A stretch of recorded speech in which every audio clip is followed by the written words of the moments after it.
Bonjour et bienvenue dans Space. Nous sommes à Montréal, au Canada. La ville est réputée pour la culture et la musique, mais elle abrite également les équipes contrôlant les robots qui ont construit la Station spatiale internationale et ceux qui développent des rovers pour la Lune et Mars. Nous les avons rencontrés et nous allons voir comment ils surmontent les défis de l'utilisation de robots dans l'espace.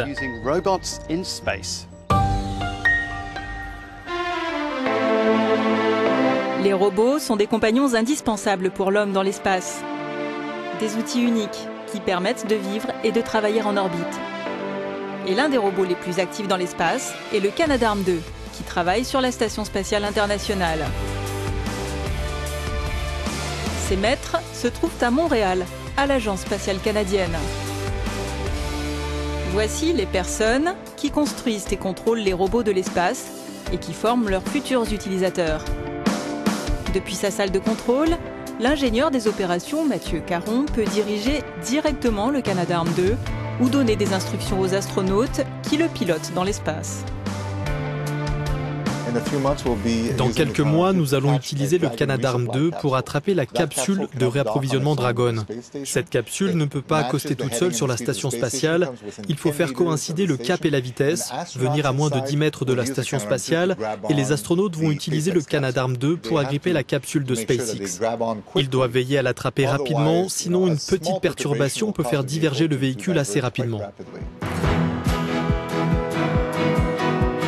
Le Canada, qui est partenaire de l'Agence spatiale européenne depuis les années 70, a lancé son premier robot spatial Canadarm à partir de la navette américaine en 1981.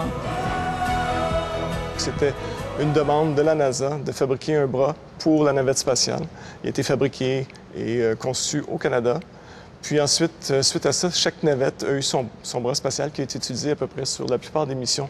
Ensuite, lorsqu'est venu le moment de la conception de la Station spatiale internationale, évidemment, le Canada a proposé de faire un nouveau bras canadien, le Canadarm2, pour la Station spatiale internationale.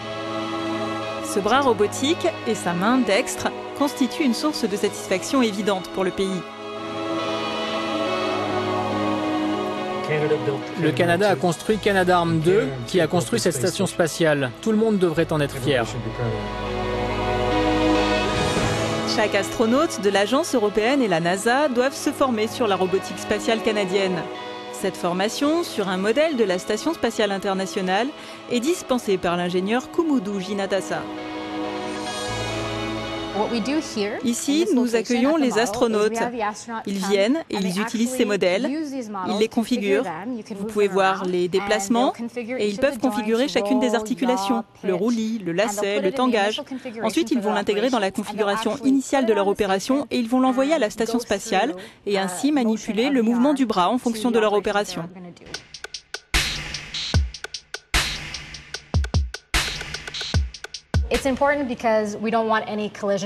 C'est important parce que nous ne voulons aucune collision dans l'espace, que ce soit des collisions entre robots, entre les articulations, ou des collisions avec des sorties dans l'espace. Ce serait catastrophique. Ou même des collisions avec la station. Cela pourrait provoquer une dépressurisation rapide, et nous serions alors ensuite dans une situation d'urgence très grave. Tandis que les opérations quotidiennes de Canadarm se poursuivent, les ingénieurs de la station canadienne travaillent aussi sur des rovers pour la Lune et pour Mars. Ici, donc, c'est un rover qu'on vient de concevoir, donc avec les compagnies canadiennes. Donc, l'objectif ici, c'est de voir est-ce qu'on pourrait envoyer des rovers pour une exploration planétaire. Donc, nous, on vise la Lune et Mars et on peut voir que les roues s'adaptent. Donc ça, c'est juste de trouver les roues qui permettaient de s'adapter et de résister au froid. Il faut voir qu'il fait moins 150, moins 200 degrés. Donc des roues en caoutchouc ne tiendraient pas la route. Et il faut pouvoir s'adapter aux obstacles, être très résistant. La vision à long terme est d'équiper ces rovers de perceuses et d'outils de prospection pour rechercher des ressources qui pourraient permettre à l'homme de survivre dans l'espace. Si on pouvait trouver de l'eau sur la Lune, ça permettrait d'exploiter et d'utiliser la Lune comme base, générer du carburant, générer de l'oxygène. Et donc, on a démontré qu'il y avait des traces. Maintenant, la prochaine chose, ce serait de voir est-ce qu'on est capable d'extraire l'eau et d'en faire quelque chose avec une quantité suffisante. Et donc, ça, ce serait un type de mission qu'on pourrait faire et qui permettrait à ce moment-là de poursuivre l'exploration lunaire. L'histoire de la robotique spatiale est celle de l'homme et de la machine travaillant main dans la main, mais l'avenir s'oriente vers l'autonomisation des robots, capables de travailler à distance et de sauver les astronautes dans des situations dangereuses. À chaque fois que quelque chose peut être fait par un robot, on doit l'envisager.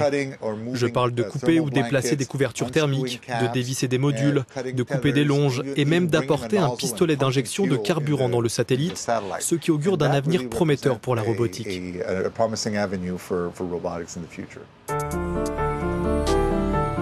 À plus long terme, le Canada et les autres partenaires de la Station spatiale internationale regardent au-delà de l'orbite terrestre vers une station encore plus éloignée dans l'espace. La prochaine étape, ça va être d'aller plus loin. On parle d'une station peut-être cislunaire qui soit dans un espace entre la Lune et la Terre. Encore là, si on construit une habitation, une station spatiale à cet endroit-là, c'est certain qu'il va y avoir un besoin pour de la robotique spatiale.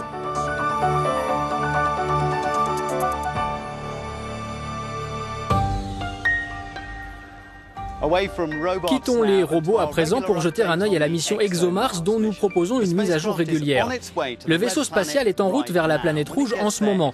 Et quand il y arrivera, il va se mettre en quête de méthane, un gaz lié à la vie, mais qui pourrait aussi provenir d'autres sources. Regardez, c'est Destination Mars.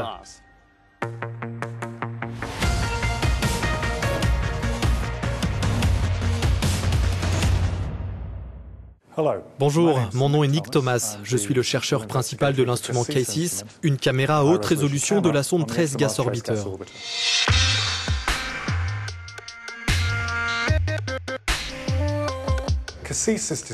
Cassis est conçu pour observer des processus dynamiques sur la surface de Mars. Donc nous allons examiner ce qu'il se passe, quels changements se produisent à la surface.